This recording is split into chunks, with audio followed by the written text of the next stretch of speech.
Well, good afternoon and welcome to today's webinar on the market research around social and emotional learning. Today's session was originally offered at the 2017 Ready by 21 National Meeting in Austin, Texas, and was one of the most highly rated of the workshops over those 3 days. The national meeting, which is presented by the Forum for Youth Investment, brings together more than 500 national, state, and local leaders every year who are committed to improving partnerships, policies, and practices for children and youth. We have the next Ready by 21 national meeting scheduled for April 18th to 20th, 2018, and it will take place in Palm Beach, Florida. A few housekeeping notes for today's webinar session. Today's session is being recorded and will be made available to you by early next week. The report materials and all the materials and slides that we're covering today are available on the Wallace Foundation site. I've been chatting out the link to those slides and those materials, and we'll be sending them to you as follow-up as well. As you may have noticed, everyone begins this conversation on mute, so we'll only be able to take questions via the chat feature. I believe that'll be in the upper left corner of your screen, so please feel free. It looks like some of you have indeed found the chat feature, so we welcome any questions or comments that you have, so please send those in as you think of them. So I'd like to not take up any more of the time today and introduce our three presenters. First of all, Melissa Connerton is a Senior Communications Officer for the Wallace Foundation's Learning and Enrichment Initiatives. Melissa is responsible for strategic communications planning, knowledge dissemination, and outreach in the areas of after-school systems building, social and emotional learning, and summer learning. Before joining Wallace in 2016, Melissa spent 17 years working in public relations and strategic communications in both agency and in-house capacities. Most recently, she was Vice President and Director of Client Services at Cooper Katz & Company, managing clients in the education, healthcare, and professional services sectors. Next, Pam Loeb is a principal at Edge Research. Pam works regularly with marquee brands to design studies and provide insights that drive their business. While Pam enjoys working with corporations and nonprofits on their branding, messaging, advertising, and new product development, she's particularly interested in issues related to K-12 and higher education and oversees the education practice at Edge. She has recently been involved in studies for the Wallace Foundation, K-12 Inc., Learning Heroes, Robert Wood Johnson Foundation, and Princeton University. Stacia Tipton has been advising clients on research and communication strategy for more than 15 years. At Edge, Stacia plays an integral role as Senior Research Analyst in delivering insights that help clients.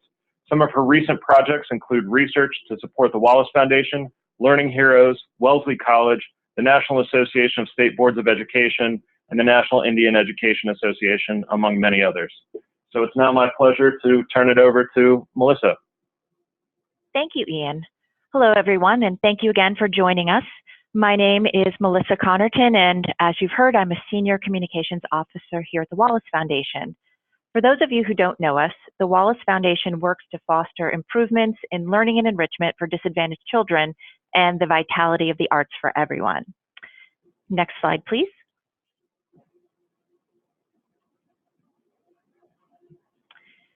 So by way of a very brief introduction on how Wallace started to explore social emotional learning, I'll share our overall three-part approach to learning through this visual. First, we seek to understand the context and identify an unanswered question that's important to the field. Then we work with a small number of partners or grantees to deliver local benefits and develop credible evidence of what works, what doesn't, and why to help answer that question. Learning about implementation, how the work can be done in practical terms, is just as important as learning about the results. And when we've learned something worthwhile, we then seek to share it broadly in useful forms to help catalyze progress across the field. And of course, market research fits into this cycle nicely in giving us more information about the larger context for our work, which could then prompt a new series of questions. As you'll see on the next slide, our goal in engaging Edge in this work was to explore terminology surrounding social emotional learning. How is it used and how is it being heard with key audiences? And how can we be more clear about what we're trying to convey while also being mindful of avoiding terms that might cause communication misunderstandings?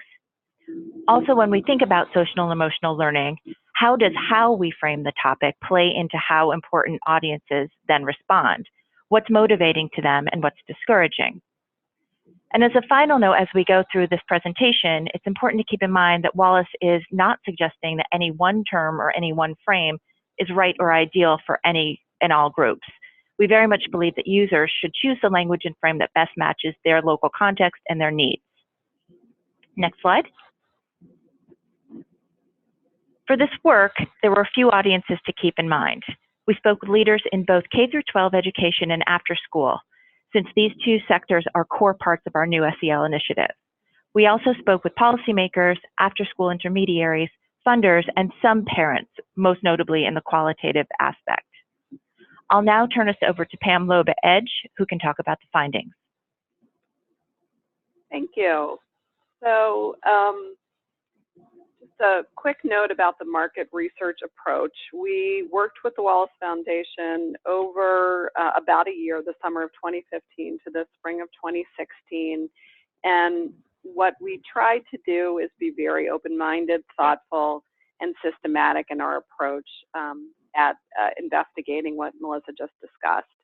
So the first thing that we did is we went out and we looked at the broad array of secondary information around this topic and really did kind of an Uber literature scan, looking at sources from academia to education institutions to different practitioners and how the media was portraying this topic. And through that, we put together an inventory of terms and initial hypotheses, which we then sat down with the Wallace Foundation and discussed. And we then moved to primary research, and we took a short list of terms into that qualitative research for further study.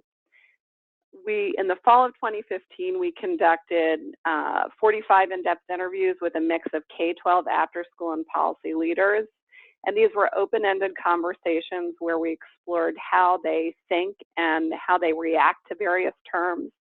And we also started to explore how to frame the issue. All of that served as inputs into a survey, which we fielded in the winter of 2016. And this was what I would call a very robust survey among professionals. Over 1,600 leaders in policy, K-12, and after schools took the survey. So for those of you who are listening who took the survey, thank you for your responses. We were able to contact this number of people by using Wallace lists as well as contacts from over 20 organizations that Wallace partners with. So while it is a convenient sample, we were able to reach a very broad swath of people through a variety of different channels. And in the survey research process, we really drilled down on 5 terms that we were more interested in understanding, as well as began to evaluate different message frames. We reported out all of these findings to Wallace in winter of that year. And last but not least, they asked us as kind of a gut check, because all of that research was really focused on stakeholders, to take what we had learned and go out and talk to some parents. So we conducted a series of focus groups in Boston, Oakland, California, and Dallas with primarily low-income parents whose kids are in Title I schools. And we had the same kind of conversations with them, exploring the terms of interest, looking at some of the messaging that Wallace was gravitating to, and just talking about the topic generally. So let me kind of give you a few of the key findings from the research, and then Stacia and I will kind of walk you through the data in a little bit more detail. So after all of that research, there really is no silver bullet term. There are pros and cons to many, but across the research process, as we began to narrow and refine the list of terms that we were testing with larger and larger sample sizes, social and emotional learning really emerged for Wallace as a term that is positive, positively conceived by most people, familiar to the field, and frankly clear for people. They understood what we were talking about when we used the term social and emotional learning. And this was true for policymakers, K-12, and after-school leaders, as well as parents. What was easier to do over the course of the process was to eliminate terms. And we moved away from terms that had strong ancillary connotations, for instance, 21st century skills and whole child development. We also moved away from terms that sometimes had negative connotations like soft skills and character. And we eliminated some terms that were deemed a little too generic for the topic, like youth development, as well as some that people were not as familiar with, like success factors.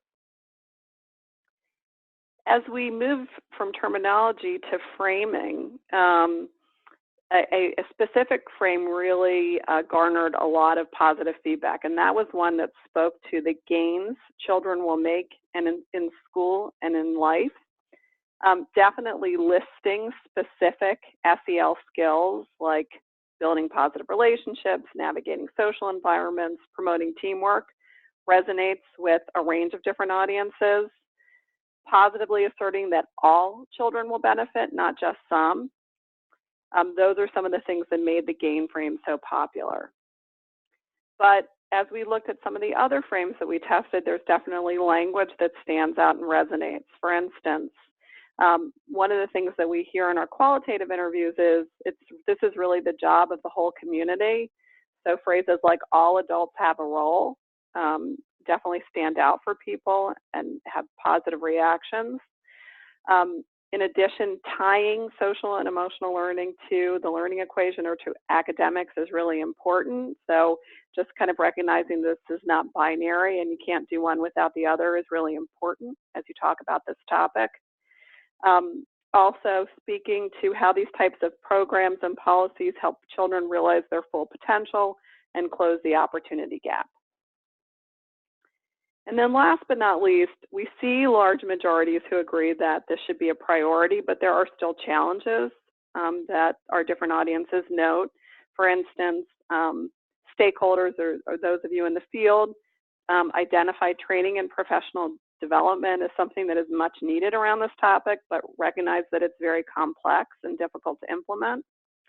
And for our parents, there is a line in the sand when it comes to this topic, and some are wary of school and after school overstepping their bounds. So that's one of the reasons why it's so important to be careful about language and messages when you talk about this topic.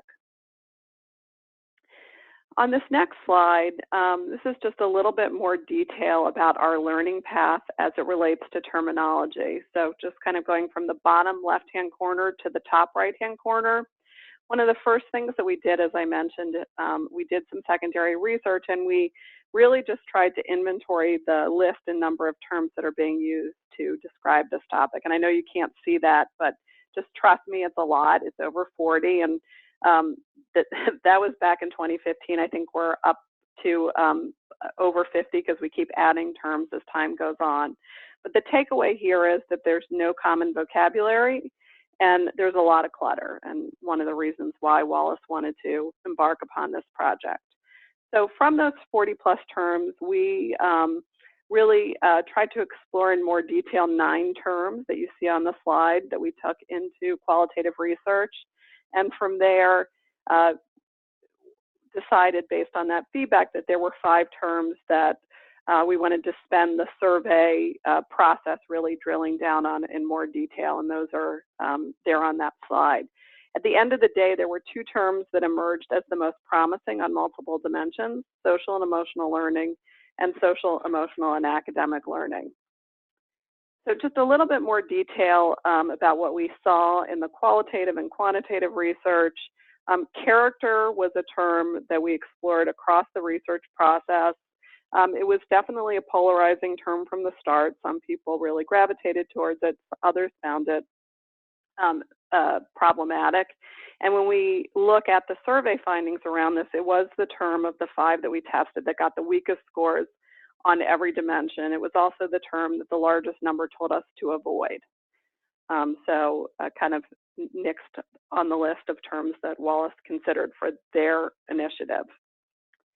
During the course of the process, success factors was a term that the Department of Education began to use, so it was one that we added into our list to be tested. And throughout, it didn't really stand out in terms of being a term that people preferred or said that they were using today. but it is a term that has some urgency, particularly with policymakers. So kind of one takeaway for us is that this is something that you might not use as an umbrella term, but can be useful in your messaging around this topic.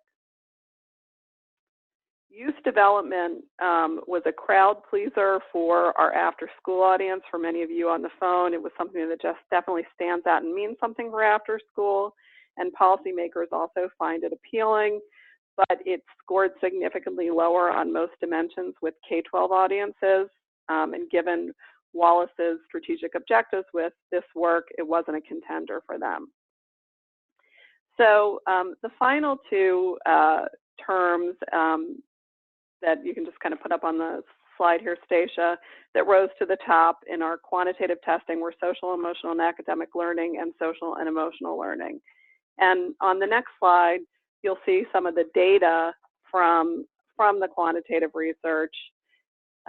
Basically, we evaluated these terms on multiple dimensions. You just see a few of them here on the left. And then we look at how our three different key audiences, policymakers, K-12 leaders, and after-school leaders, evaluate each.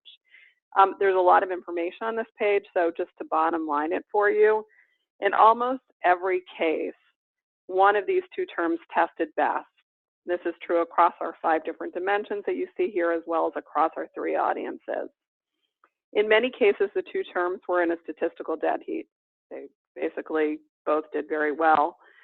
Respondents are a little bit more positive towards social and emotional learning.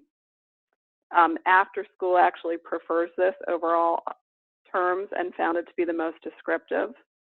On the other hand, K-12 preferred social, emotional, and academic learning and found it to be the most descriptive of the topic. And policymakers are pretty much evenly split between the two. The one weakness for both terms is that pluralities to majorities believe that the word liberal describes the term. So that continues to be kind of a sticking point for both of these terms and the topic. When it came to discussing these with parents, a caveat that this is qualitative research, not quantitative research, but we did kind of evaluate the same terms with them in our focus groups, as well as get some feedback on some additional terms. Social and emotional learning, social, emotional, and academic learning was really a term that rose to the top in most groups. Parents liked the fact that it emphasized the connection between emotional well-being and academic success. Many also liked social and emotional learning. However, some felt that the lack of the word academic meant it was more of a parent's responsibility versus a school's responsibility. That said, social and emotional learning was definitely something that they found to be easy to understand and descriptive of the topic. What was interesting with our parent population is that when they were just talking about the topic, unaided, kind of natural conversation, they used the term life skills a lot. This was not a term that tested well with professionals, but it was natural language for parents. And parents really felt that this was a comprehensive term ranging from hygiene to respect to others. So if you look at that quote on the right-hand side, as one respondent from Boston explained, like an infant needs to learn the basic life skills of the world, when they go to school, there are basic skills of school: respect the teacher, show up, do the work, etc. And then last but not least, while character was polarizing with our professional audiences, many of our parents really liked this term. It was actually a term that many said was being used in their schools today to describe programs and activities related to this topic. So it was something that was familiar, and thus some feel an essential quality that needs to be reinforced at home and also developed and reinforced at school. So that's kind of the high-level feedback on terms. There's lots of additional data and information available at the full report on the Wallace website. But let's turn to framing. Thanks, Pam. Hi, everybody. This is Stacia from Edge Research, and now we'll get into framing. As food for thought, we wanted to share with you what we learned as we took 5 different themes or frames into the survey phase for testing. Each was a little different in its tone and in the argument that we were trying to make for social and emotional learning. Starting from the top, under the headline, Children Will Benefit, we had a broad benefits message about the gains for all students in both school and life. Internally, we labeled that the gain frame. Next, under the headline, We Can Make a Real Difference, we had a frame that tried to empower audiences by reminding them that all adults have a role in developing these skills. We thought that might be a way to move the field forward and to empower the types of professionals and decision makers we were reaching here. Next, we were getting a little creative with the theme called This Will Help Us Achieve a Larger Goal. Internally, we referred to this as a solutions frame because we were trying to connect our issue of social and emotional learning with what we thought might be priorities of our target audiences, things like developing good citizens and workforce opportunities. The next two frames touched on the problem of inequity. With the headline, This Helps Address the Problem of Inequity, we were trying to set a tone that was a little more optimistic. It has more positive language in this frame, and it talks about helping to address what we described as an opportunity gap in the system. A little bit of a different version here on the same theme was the headline, Not Doing This Will Cost Us Later, in which we tried to create some urgency, and we described the problem of disadvantaged children and lagging behind. So a different way to frame the issue and see if that might motivate our audiences. After a battery of testing for each frame, you can see here respondents chose the gain frame as the most convincing. And they had to pick one on this question, and the gain frame came out on top for all audiences, policymakers, K-12 leaders, and after-school leaders. At the same time, you can see that all the frames got some votes. And as we mentioned in the key findings, we think there's something to learn from each of them. You can take in more at the full report, and particularly the empowerment frame and the solutions frame have some messaging that might serve you well in future communication. But let's dig into the gain frame in the time that we have together here. Now we're looking at results from the highlighter test within the survey. So as respondents were online, they're using their mouse, they're clicking on words or phrases that they like or have a positive reaction to. And I want to call your attention to the phrases highlighted in green. Those stood out as 40% or more of our respondents liking that language. And here in the gain frame, we had more language highlighted than the other frame. And when it comes to the description of the skills, in that second line where it talks about children can manage emotion, build positive relationships, and navigate social environments, that was some of the language that got the most likes of any tested in the survey. This was really a key piece of learning over the course of our research with Wallace, that breaking down the skills, being very descriptive and tactical in that way resonated with professionals. It's also something that we're continuing to explore as a way to connect with parents. That said, and in the spirit of continuous improvement, we want to point out there were some pitfalls here. The learning equation was a phrase that got a lot of likes, and respondents appreciated the connection to academics. But the language wasn't necessarily natural for them, so it might take more use for that to catch on. And there were some professionals in our survey who pushed back on us and found the wording a little bland, and they wanted to see a more impactful call to action. So while we talked about supporting social and emotional learning and the need for good policies, they wanted us to go perhaps even further in a stronger call to action. There's been a lot of discussion along the way about the issue of equity and what we learned in testing this frame. It was problematic on multiple fronts. And so we wanted to share some of that with you here today. You notice right away that there are fewer words highlighted. In the open-ended comments, we got more negatives on this frame than any of the others. On the one hand, while they liked the language about opportunity gap, so maybe that's a phrase and a concept that deserves more exploration, there was a lot of pushback on even using the word inequity in the headline. Some of our respondents in the survey and also going back to the interviews told us they didn't like the negative frame. They didn't think it was helpful to moving the issue. They didn't want the emphasis on the problem. There were almost a quarter of respondents in the survey that wrote in without prompting to tell us that these are skills important to all students. And so they didn't want to focus the argument in the direction of some students. And as Edge and Wallace have discussed this, and we've been having more conversations around the findings with you and others, we've come to a couple takeaways about using the equity argument. We want to be aware of two different roadblocks we see.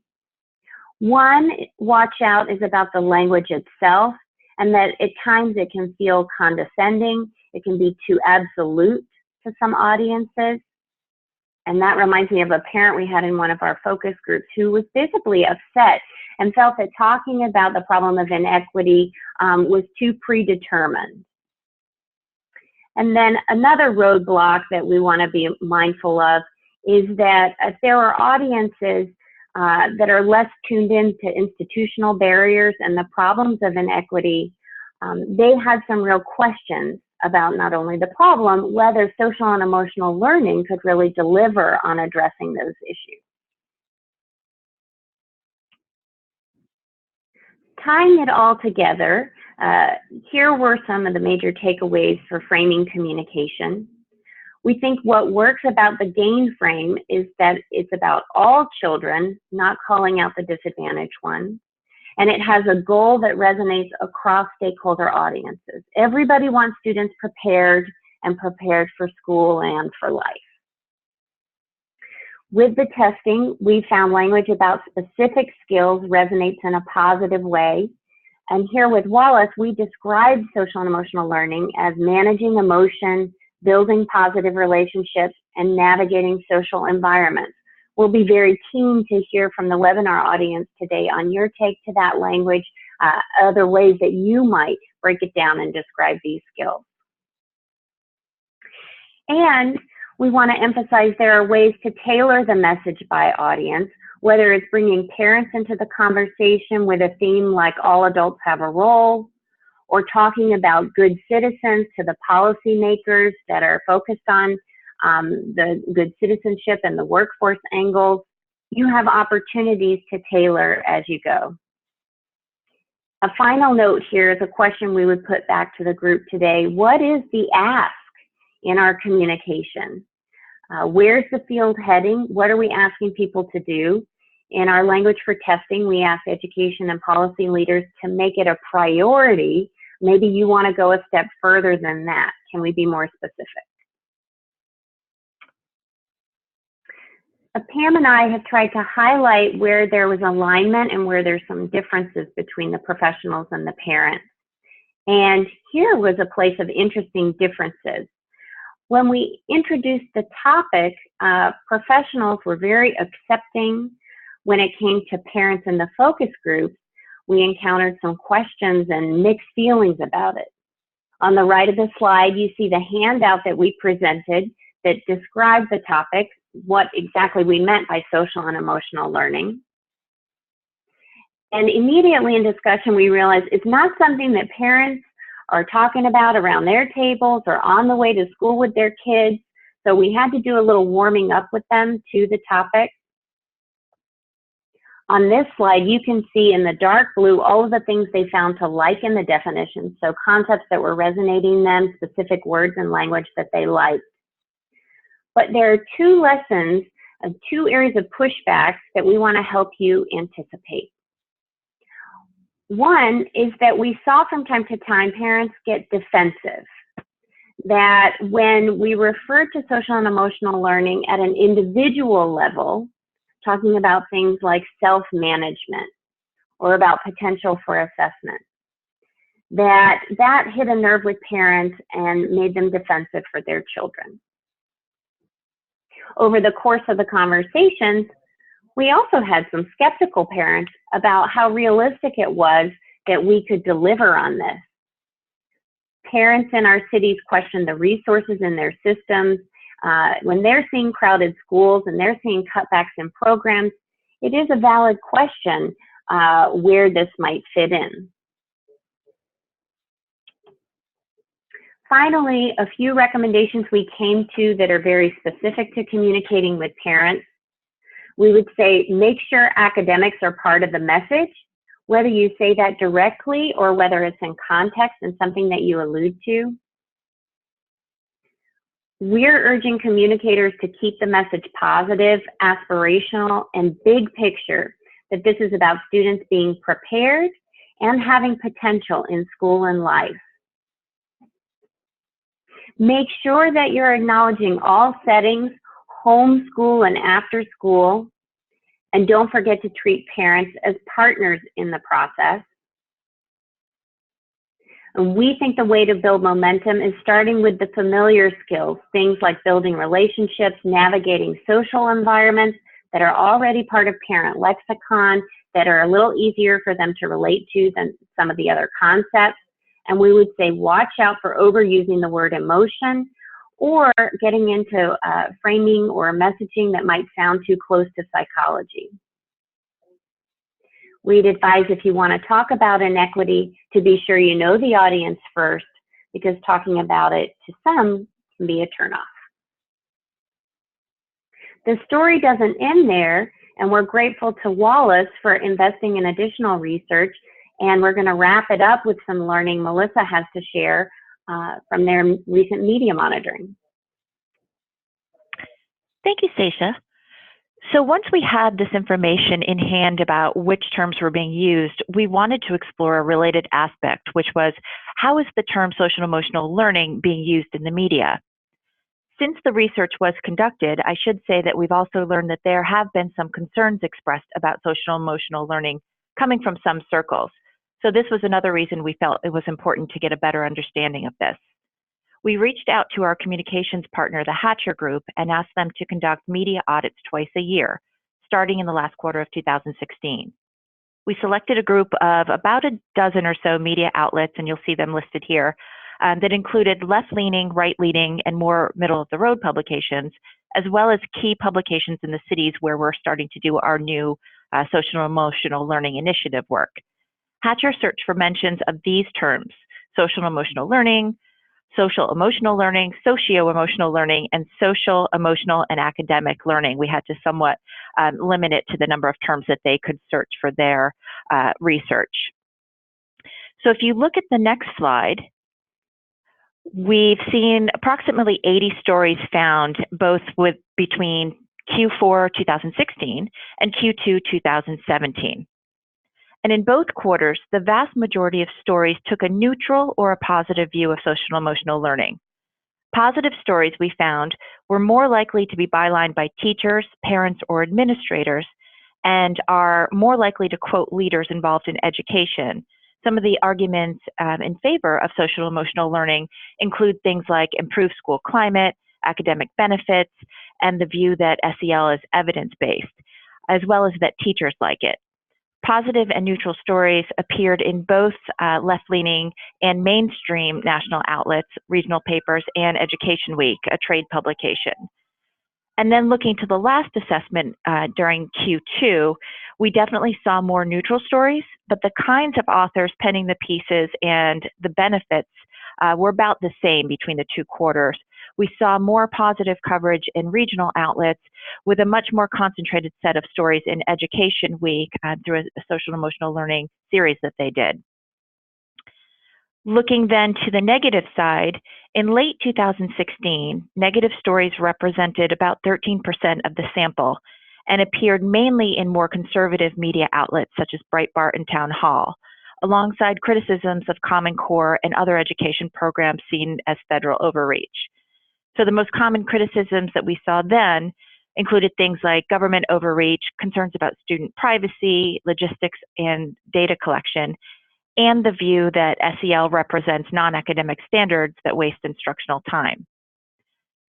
In Q2 of this year, we saw just 2 negative stories, but the Education Week piece by Checker Finn of the Fordham Institute that drew connections between the self-esteem movement of the 80s and social emotional learning was really interesting for us to note, because we feel that it could signal the spread of some concerns about social emotional learning moving into more middle-of-the-road voices and a broadening of the topic. Now, what's important to keep in mind here is that most of the concerns that we've seen seem to be housed within the in-school space. I think this is important to point out for this audience. We haven't seen so much concern and criticism triggered by SEL work that's taking place in the after-school environment. We don't have research into why that's happening, but it could be that participation in out-of-school time communities is more voluntary. So moving to the next slide, when we look at Twitter, we saw a diverse cross-section of education influencers on Twitter engaged with positive news, including thought leaders, bloggers, academics, researchers, and others. The news outlets themselves that wrote stories also tweeted their content to their followers, and we saw this in both Q4 of last year and Q2 of this year. In both quarters, we found influencers who wrote more negative tweets weren't as connected to the field of education, although some do write about it. Their biographies tend to lean more towards a conservative viewpoint. Since the time of the first audit, we have started to see more uses of a specific no SEL hashtag, and in many cases, people have been pairing this with hashtags that take aim at the Common Core. And another note here for the Ed Week piece by Checker Finn, this was an interesting reflection for us for a reason we didn't expect. Even though it got a good deal of responses, the piece, once it was initially written, we didn't see as much pickup of the original piece online as we may have expected. Instead, we saw more retweets of positive SEL stories and observations supporting SEL that were triggered by that story. So then on our final slide, the implications. What does all this mean? What are the implications of what we've learned?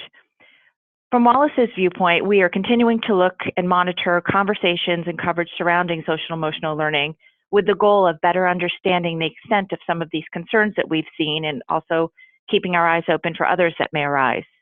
We've noted more of a broadening of interest taking place that may suggest the conversation and the related concerns are moving into a more moderate middle-of-the-road space.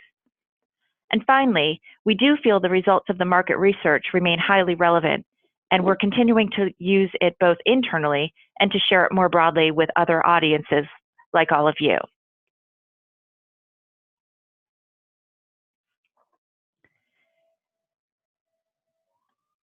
So as we wrap up, we are certainly eager to hear some of your questions, but we do have just some of these questions that we've been asking ourselves and we've been asking others. So certainly if folks would like to chime in and give their thoughts on any of these, we would welcome that as part of the Q&A as well.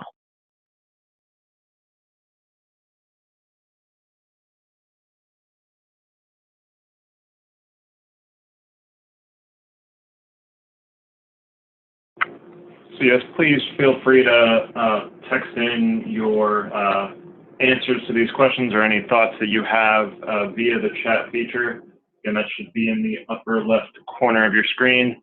Have received several questions from the audience so far. We'll start with them in order that they were received. The first being from Polly Sylvia, who asked, do child psychologists or child development specialists use the term social and emotional learning? It seems like a great way to describe these types of skills.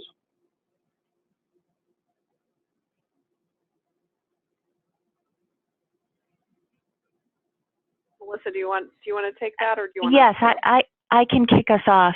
I will say that we did not specifically ask EDGE to look at that the child psychologist or child development audience as part of the scan. We really focus more around the K through 12 and the after school community. But my understanding from EDGE is that they did see a great deal of variance with the terms that were being used with those audiences as well. They did keep an eye on some of this learning coming in as well. Yeah, I would say that, you know, that 40+ term comment that I made earlier takes into account some of the experts in the field and how they are talking about this topic. And a lot of people have their own term or have slight variations in the terminology that they're using. And there's, as I mentioned earlier, you know, not a lot of common vocabulary. So one of the things that we've tried to do here is, you know, how can we talk about this in a way that the largest number of people who are either practitioners or end users can understand.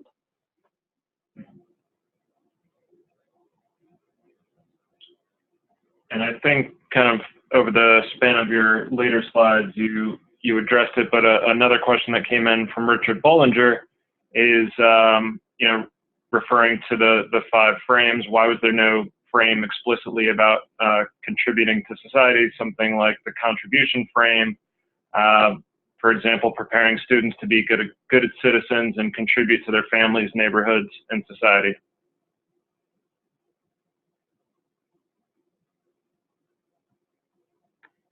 This is Stacia from EDGE. I'll take that one. Thank you, Richard, for sending in the comment, and wish we'd had you in our brainstorming. You know, we had some language making those connections within that opportunity frame, the solutions frame we called it. This will help us achieve a larger goal. But at the end of the day, and after workshopping with Wallace, we settled on these 5 directions, and there wasn't one that was exclusive to that. It would be worth testing for anybody who's going out to do additional research.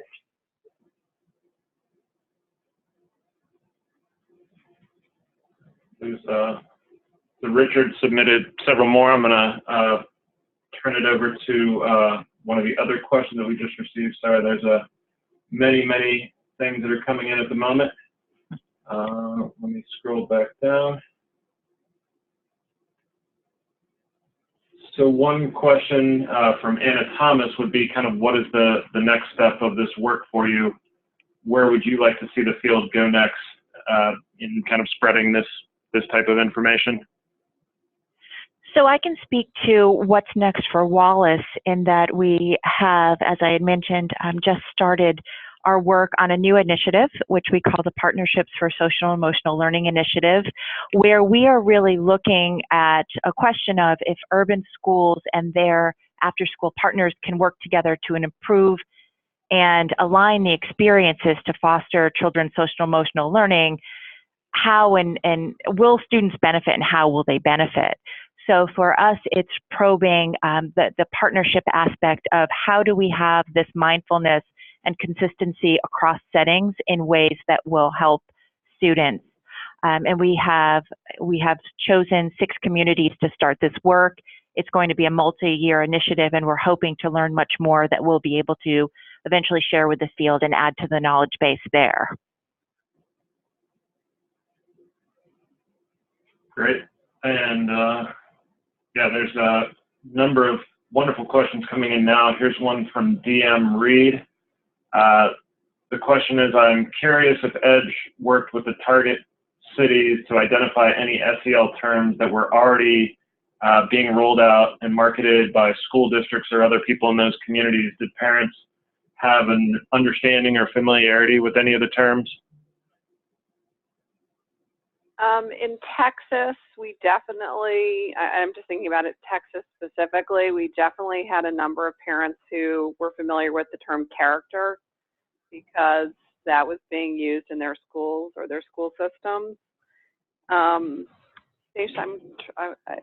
think in Oakland, we heard more about social and emotional learning. And Stacia, I don't know if you have any other recollections in our 3 parent locations. Those were the terminology takeaways that immediately came to mind. And in the full report, we also talk about some of the really positive feedback we got on after school experiences, both in Oakland and in Boston. So there was more to say about that, and it was helpful to have parents' feedback on that.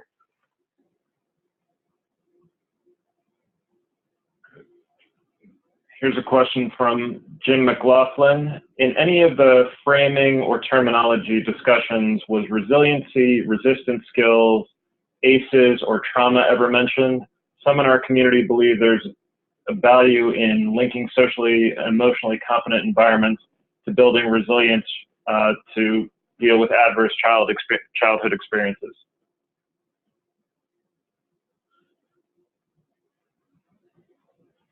You know, the idea of resilience definitely came up. That word was used more by stakeholders, and I think is not always as parent friendly. We tended to hear terms that were more around learning from mistakes, problem solving, responsible decision making, coping. Those were some kind of more common terms that we heard around that concept. But we definitely heard the concept.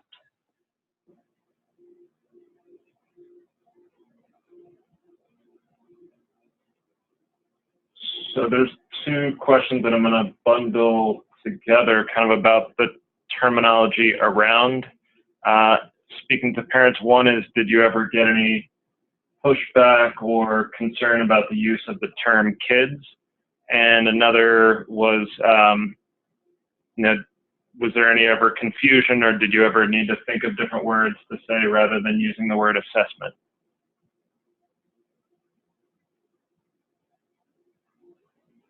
Oh, those are good ones. I don't think we came across any pushback on the phrase kids and referring to their children, although we tried in our materials to refer to their children as children more often than calling them kids.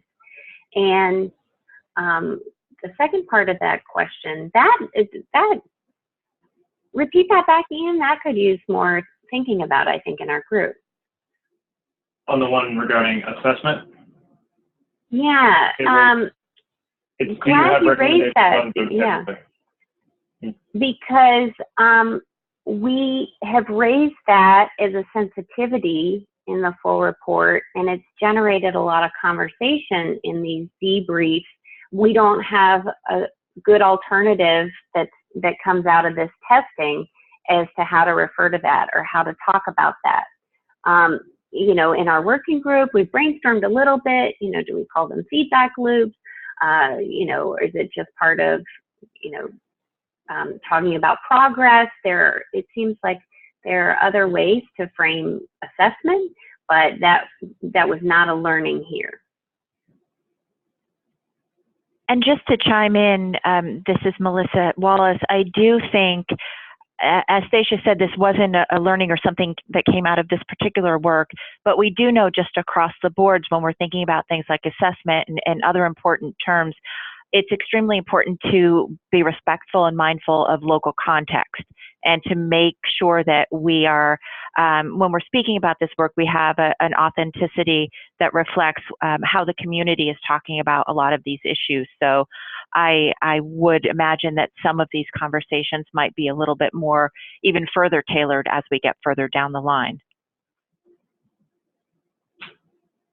Another question, I think it's more for your opinions in dealing with the research and dealing with kind of what words parents seem to like and not to like. And the specific question is, why do you think SEL hit a nerve with parents, but character didn't?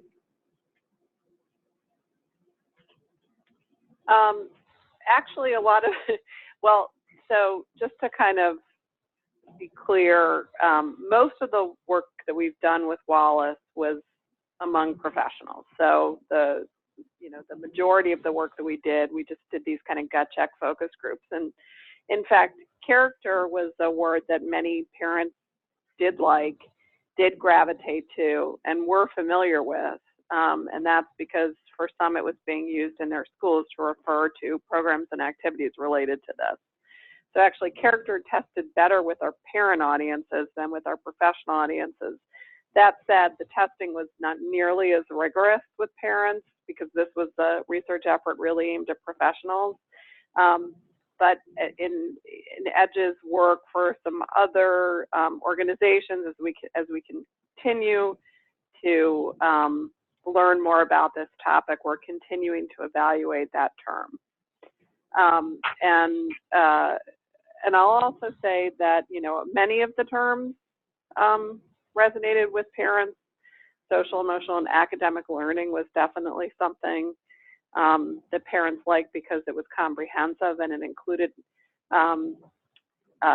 academics and education in the umbrella term. Life skills was also a term that parents used in their own words.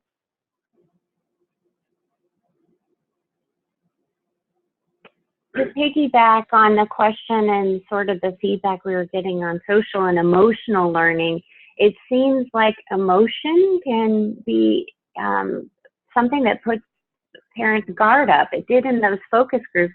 And one of our favorite quotes to illustrate the point, you know, we had some people really scratching their heads, parents saying, what do you mean by that?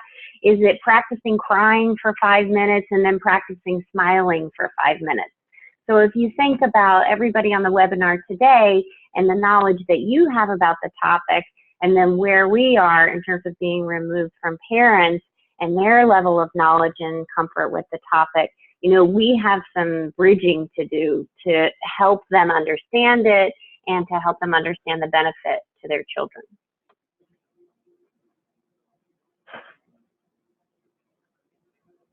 That's great. I'll ask one other additional question. Kind of, what are the skills that are bundled under social and emotional learning and these other terms? Which ones kind of resonated the most with the various groups that you spoke with? We were, you know, with the professional audiences, we didn't really,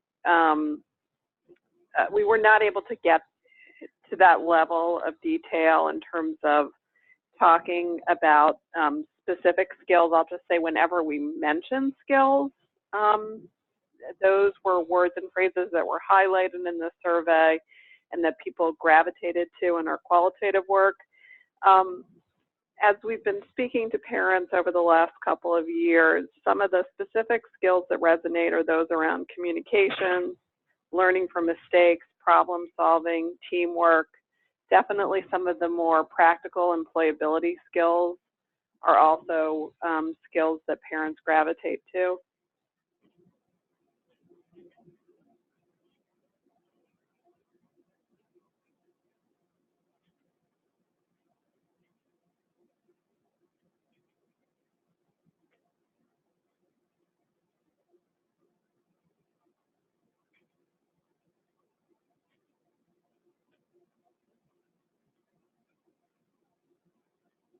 Well, thank you very much, all of you, for your remarks today. I think that is pretty much the entirety of the questions that we can get to today. I know there's a few more that are coming in slowly, and we'll try to answer those in the follow-up note from today's session.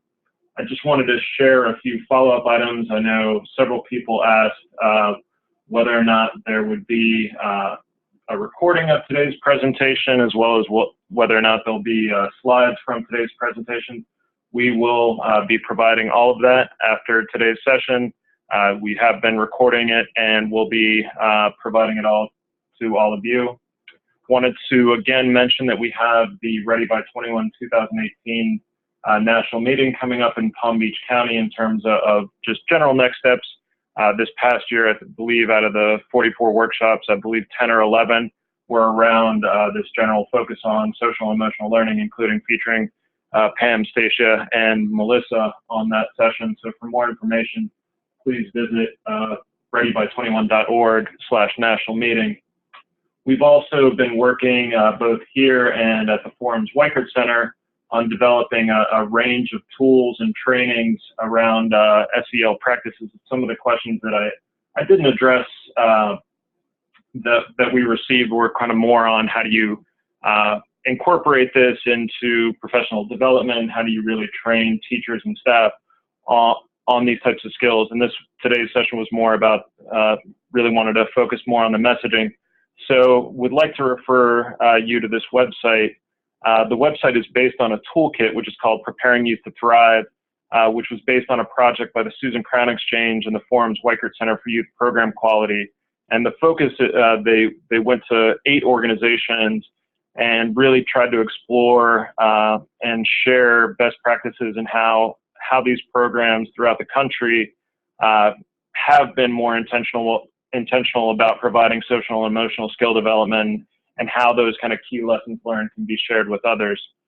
So that website houses a range of resources from not only the Weichert Center, the Forum, and the Susan Crown Exchange, but many other organizations that are doing work around SEL. And I flagged a few of their strength builder exercises here, and we'll be sending these out to you after today's session.